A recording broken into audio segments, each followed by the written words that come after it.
नमस्कार मेरे प्यारे दोस्तों, मैं संजय कुमार एसके जी के जिस चैनल में आपको हार्दिक स्वागत करता हूं। आशा करता हूं कि आप सभी लोग बहुत अच्छे ही होंगे और आप लोग की पढ़ाई लिखाई बहुत अच्छे से चल रहे होंगे। दोस्तों, आज हम लोग पढ़ने वाले हैं एसके झा सर का सामान्य विज्ञान। जो यह बुक सभी एग्जाम के लिए क्या है, अति महत्वपूर्ण बुक है। यह 2024 की एडिशन है, यानी यह बुक अपडेटेड है और आने वाले सभी एग्जाम के लिए बहुत ही इम्पोर्टेंट है। आज हम बुक की 7 पार्ट को पढ़ेंगे, जिसमें हम इस बुक में दिए गए बहुत सारे इम्पोर्टेंट टॉपिक को डिस्कस करेंगे और यह सभी टॉपिक और क्वेश्चन इसमें प्रीवियस क्वेश्चन के आधार पर सेट किया गया। उसको अपने आने वाले सभी एग्ज़ाम के लिए आपको जो है सभी आने वाले सभी एग्ज़ाम के लिए अति महत्वपूर्ण बुक है। तो मेरे प्यारे दोस्तों, इस बुक को हम लोग आज बहुत अच्छे से कंप्लीट करेंगे, इसलिए वीडियो लॉन्ग बनेंगे। तो आप लोग घबराइएगा नहीं, पेशेंस के साथ बने रहिएगा। एक बात और कहना चाहता हूं दोस्तों, मेरे कहना अगर आप मानते हैं तो मैं कहूँगा कि आपको कोई भी एग्ज़ाम है तो इस बुक को शुरू से अंत तक ज़रूर से ज़रूर पढ़ कर ज़रूर जाइएगा। तो चलिए मेरे प्यारे दोस्तों, स्टार्ट करता हूं। और मैं वादा किया है कि सभी जितना इसमें पूरा क्वेश्चन को ए टू जेड को आप लोगों को पढ़ा कर ही रहूँगा। तो आप लोग इस चैनल पर बने रहिएगा शुरू से अंत तक पढ़ने के लिए। फिजिक्स, केमिस्ट्री, बायो तीनों पूरा साइंस पढ़ाऊँगा। तो मेरे प्यारे दोस्तों, इसी चैनल पर बने रहिएगा, तो आप लोगों को पूरा बुक पढ़ाएँगे। तो चलिए मैं स्टार्ट करता हूँ मेरे प्यारे दोस्तों, ज़्यादा बातें नहीं करते हुए डायरेक्ट क्वेश्चन के ऊपर चलता हूँ। तो चलिए मेरे प्यारे दोस्तों, तो आज का क्या है, एसके झा सर का है सामान्य विज्ञान है। क्या है, सामान्य विज्ञान है। तो क्या है, फिजिक्स, केमिस्ट्री, बायो है। Railway, SSC, UPSC, state, UGC, NEET, JRF, शिक्षक, बीएड, अन्य सभी प्रतियोगी परीक्षाओं के लिए क्या है, उपयोगी है। तो क्या है, थ्योरी है और प्रैक्टिस एमसीक्यू पूछा इसमें दिया क्या है, विथ न्यूमेरिकल है और प्रीवियस एमसीक्यू है। नहीं, प्रीवियस पूछा गया एमसीक्यू है। ये सब फिजिक्स का है, रसायन का है और बायो का आप देख लीजिए कि कहाँ तक पढ़ा चुके हैं। वो परिचय पढ़ा दिए हैं, कोशिका पढ़ा दिए, कोशिका विभाजन पढ़ा दिए, पाचन तंत्र पढ़ा दिए हैं, श्वसन तंत्र पढ़ा दिए हैं। आज परिसंचरण तंत्र पढ़ाएंगे। क्या पढ़ाएंगे, परिसंचरण तंत्र पढ़ाएंगे। तो चलिए, पेज नंबर कितना है, इतना है। तो परिसंचरण तंत्र, चलिए स्टार्ट करते हैं। चलिए तो देखिए क्या है आज का क्लास, क्या परिसंचरण तंत्र है। क्या परिसंचरण तंत्र है। तो चलिए मेरे प्यारे दोस्तों, स्टार्ट करते हैं परिसंचरण तंत्र से। यहाँ से स्टार्ट करते हैं। चलिए मेरे प्यारे दोस्तों, स्टार्ट कर दिए हैं यहाँ से पढ़ाने के लिए। तो स्टार्ट करने से पहले मैं कहना चाहता हूँ मेरे प्यारे दोस्तों आपको कि अगर आप लोग इस चैनल पर नए हैं और अभी तक आप लोग इस चैनल को सब्सक्राइब नहीं किए हैं, तो प्लीज़ दोस्तों आप चैनल को सब्सक्राइब करके बेल आइकन घंटी दबा के ऑल कर दीजिए, ताकि आप लोग को पर डे वीडियो का नोटिफिकेशन पहुंच सके। तो प्यारे दोस्तों, एसके झा सर का बुक है, तो एसके झा सर के बुक के नाम पर कम से कम आप सब्सक्राइब तो एक भी नहीं छोड़िए। जितने भी आप देख रहे हैं स्टूडेंट, जो भी बच्चे देख रहे हैं, वो सभी आप कम से कम सर का नाम पर तो आप सब्सक्राइब कर सकते हैं ना, क्योंकि सर का बुक पढ़ा रहे हैं। सर का बुक जानते हैं कि मार्केट में बवाल मचा, जब भी कोई भी बुक लॉन्च करते हैं तो समझिए कि रामबाण बुक होता है। तो इनको बुक लाने मैं प्रयास करता हूं कि एसके झा सर का कहीं से कभी भी अगर कोई भी बुक लॉन्च होता है तो मैं लाता हूं यहाँ पर। तो आप लोग पढ़ने का, आप लोग पढ़ा कर देता हूं, तो आप लोग पढ़ते हैं। तो मेरे प्यारे दोस्तों, कम से कम आप इस चैनल को सब्सक्राइब कर लीजिए, ताकि फिर अगर कोई भी बुक लॉन्च होगा एसके झा सर का तो ज़रूर से ज़रूर लाकर आप लोगों को पढ़ाएंगे। तो चलिए मेरे प्यारे दोस्तों, स्टार्ट करते हैं। क्या है, परिसंचरण तंत्र। क्या है, सर्कुलेटरी सिस्टम। तो चलिए आगे है, सभी पदार्थ के परिवहन के लिए। क्या है, सभी पदार्थ के परिवहन के लिए शरीर में परिसंचरण तंत्र का विकास हुआ। क्या हुआ, सभी पदार्थ के परिवहन के लिए शरीर में परिसंचरण तंत्र का विकास हुआ, जिसके द्वारा आवश्यक तत्वों को उन जगहों तक पहुंचाया जाता है जहां उसकी ज़रूरत होती है, तथा हानिकारक पदार्थों को इन जगहों तक पहुंचाया जाता है जहां से वह शरीर से बाहर निकल जाते हैं। जहां से क्या होता है, शरीर से बाहर निकल जाते हैं, उसे परिसंचरण तंत्र कहा जाता है। नेक्स्ट, शरीर के अंदर जैविक क्रियाओं के लिए कई महत्वपूर्ण पदार्थों की जरूरी होती है, जैसे ग्लूकोज, ऑक्सीजन, अमीनो एसिड और हार्मोन तथा विटामिन की जरूरत होती है। क्या शरीर के अंदर जैविक क्रिया के लिए कई महत्वपूर्ण पदार्थों की जरूरत होती है। कौन कौन, ग्लूकोज, ऑक्सीजन और अमीनो एसिड और हार्मोन तथा विटामिन की जरूरी होती है। चलिए आगे। नेक्स्ट है, जैविक क्रिया के दौरान कई हानिकारक पदार्थ का निर्माण होता है, जैसे कार्बन डाइऑक्साइड, NH3, यूरिया, है ना,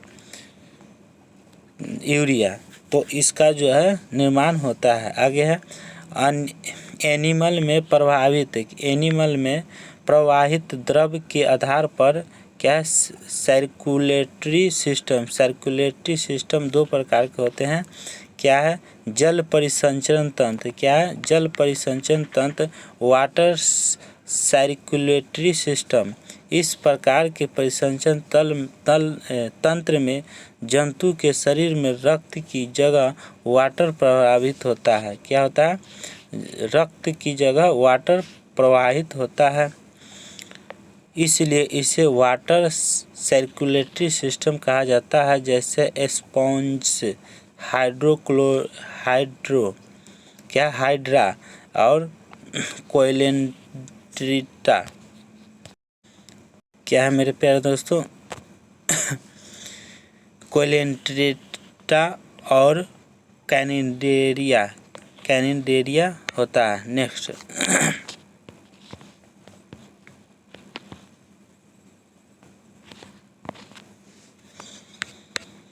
रक्त परिसंचरण तंत्र। क्या है, रक्त परिसंचरण तंत्र, ब्लड, क्या है, सर्कुलेटरी सिस्टम है, ब्लड सर्कुलेटरी सिस्टम।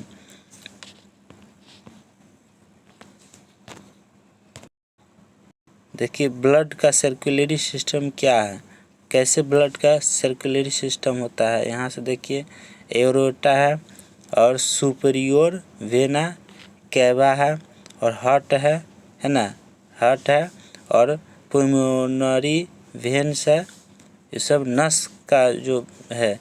और क्या है, ब्रांचियल आर्टरी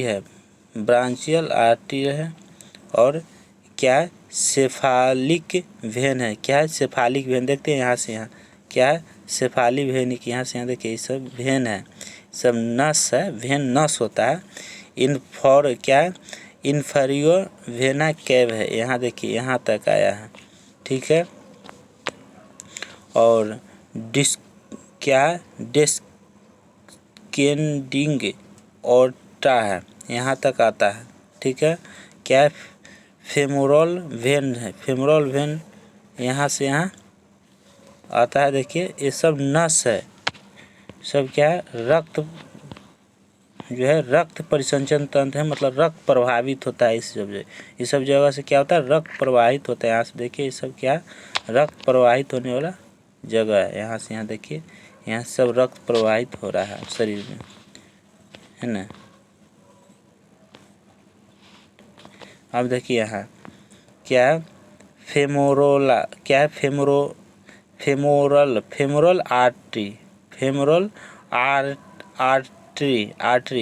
आर्टरी, देखिए यहाँ से रक्त प्रभावित हो रहा है फेमोरल आर्टरी में, है ना। और फेमोरल वेलन है यहाँ, फेमोरल आर्टरी है, ठीक है। चलिए आगे, परिसंचरण तंत्र, ब्लड का परिसंचरण हो रहा है ना। चलिए आगे, परिसंचरण तंत्र, हृदय, अब हृदय के ऊपर आते हैं। रक्त परिसंचन तंत्र में रक्त प्रभावित होता है। क्या होता है? रक्त प्रवाहित होता है। जैसे सभी जीव, नेक्स्ट, सभी जीव में क्या होता है? रक्त प्रवाहित होता है। इसका निर्माण रक्त तथा हृदय के द्वारा होता है। परिसंचन तंत्र का निर्माण क्या होता है? रक्त तथा हृदय के द्वारा क्या होता है? निर्माण रक्त तथा हृदय के द्वारा होता है। क्या निर्माण होता है? परिसंचन तंत्र का। नेक्स्ट, चलिए अब आगे चलते हैं। ये क्या है मेरे प्यारे दोस्तों? हार्ट है। क्या है? हार्ट है। क्या कट जा रहा है? ये जो है हार्ट है, हृदय है। क्या है? हार्ट है ना? हार्ट है, हृदय है। क्या है? ये HEART है, हार्ट है। तो ये हार्ट हृदय है। क्या? हृदय का इमेज है। तो आप लोग देखिए क्या क्या इसमें दिया गया है। हार्ट देखिए, सुपीरियर, क्या है? सुपीरियर वेना केवा है। यहाँ से है सुपीरियर वेना केवा है। ये जो है यहाँ से यहाँ देखिए ये आया है। उसके बाद क्या? पुल्मोनरी, क्या? पुल्मोनरी वेल्वी है। यहाँ से यहाँ होता है, वेल्वी यहाँ होता है। तो ये सब जितना है पुल्मोनरी आर्टरी है। क्या है? एरियरी है। एरियरी यहाँ से यहाँ आता है। और ये सब जो भी है इस इमेज जो है मेरे प्यारे दोस्तों किसका है? हृदय का है। क्या? हार्ट का है। तो चलिए आगे हार्ट के बारे में बताता हूँ। क्या है? हृदय। फिग, FIG, फिग मतलब क्या होता है? हृदय होता है। हार्ट। रक्त, क्या है? रक्त पदार्थ का परिवहन करता है। रक्त जो है पदार्थ का परिवहन करता है, जबकि रक्त को गति देने का कार्य हृदय करता है। रक्त को गति देने का, है ना, गति देने का कार्य कौन करता है? हृदय करता है। इसलिए हृदय को पंपिंग, क्या? पंपिंग ऑर्गन भी कहा जाता है। हृदय दाहिने भाग में अशुद्ध रक्त तथा बाएं भाग में शुद्ध रक्त रहता है। हृदय के दाहिने भाग में, क्या? दाहिने भाग में शुद्ध रक्त रहता है। कौन सा? दाहिने भाग में। और बाएं भाग में अशुद्ध रक्त रहता है। सॉरी, हृदय के दाहिने भाग में अशुद्ध रक्त रहता है। क्या? अशुद्ध। और बाएं भाग में शुद्ध रक्त रहता है। ये याद रखिएगा, ये क्वेश्चन पूछा जाता है। ये VVI क्वेश्चन है ना, ये क्वेश्चन पूछा जाता है, आप इसको याद रखिएगा। नेक्स्ट, हृदय का औसतन वजन जो है 300 ग्राम होता है। हृदय की वजन कितना होता है? 300 ग्राम होता है। नेक्स्ट, इसका आकार लगभग त्रिभुजाकार या नाशपाती के आकार का होता है। क्या होता है? नाशपाती का आकार का होता है। तो पूछ देगा कि हृदय का आकार कैसा होता है? हृदय का आकार कैसा होता है? तो आंसर मारिएगा त्रिभुजाकार होता है या नाशपाती के आकार का होता है। ऑप्शन में रहेगा दोनों में से कोई। नेक्स्ट, हृदय एक मांसल संरचना है। क्या है? मांसल संरचना है जो दोनों फेफड़ों के बीच पसलियों, रिब्स के पीछे या डायफ्राम से थोड़ा ऊपर होता है। नेक्स्ट, हृदय कोष्ठ, क्या? हृदय कोष्ठों या हृदय चैम्बर्स में विभाजित होता है, जिसमें रक्त जमा होता है तथा रक्त के पंपिंग का कार्य किया जाता है। किसका? पंपिंग का कार्य किया जाता है। नेक्स्ट, अलग अलग जंतुओं में हृदय में कोष्ठों की संख्या अलग अलग होती है, जो निम्नलिखित इस प्रकार है। कोष्ठों की संख्या आप लोग देख लीजिए क्या है। जंतु और कोष्ठों की संख्या, तिलचट्टा में है ना, कॉकरोच में कोष्ठों की संख्या कितना है, चैम्बर कितने होते हैं, 13 चैम्बर होते हैं। कोष्ठों की संख्या 13 होते हैं। मछली में चैम्बर कितने होते हैं, 2 होते हैं। मछली में, फिश में 2 होते हैं। मेढक या उभयचर या फ्रॉग में जो है चैम्बर की संख्या कितना होता है, 3 होता है। और सरीसृप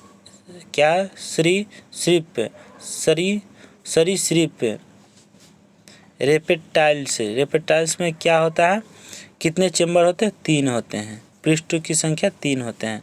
इसका अपवाद उल्टा जो है मगरमच्छ है। मगरमच्छ में 4 होते हैं। मगरमच्छ में कितने होते हैं चैम्बर, 4 होते हैं। और पक्षी तथा स्तनधारी में कितने होते हैं, 4 होते हैं। पक्षी तथा स्तनधारी में चैम्बर जो है 4 होते हैं। केंचुआ में कितने होते हैं चैम्बर, तो 8 होते हैं। कितने होते हैं, 8 होते हैं। तो प्यारे दोस्तों, इस क्वेश्चन को आप ज़रूर पूरा जो है 1 2 3 4 5 6 इस 6 को पूरा याद रखिएगा, क्या क्वेश्चन पूछा जाता है। पूछ देगा कि पक्षी तथा स्तनधारी की चैम्बर कितने हैं, चाहे पक्षी की स्तनधारी पक्षी की चैम्बर कितने हैं, पक्षी की चैम्बर की संख्या कितनी है, तो 4 है ना। और चाहे केंचुआ की तो 8 है। मेढक के पूछ देगा तो 3 है। मछली के तो 2 है। तिलचट्टा के तो 13 है।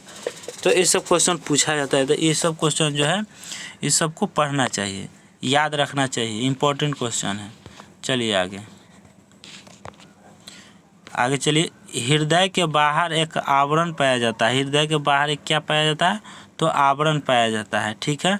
जिससे क्या है, पेरिकार्डियम, क्या है, पेरिकार्डियम कहते हैं। उसे क्या कहते हैं, पेरिकार्डियम कहते हैं।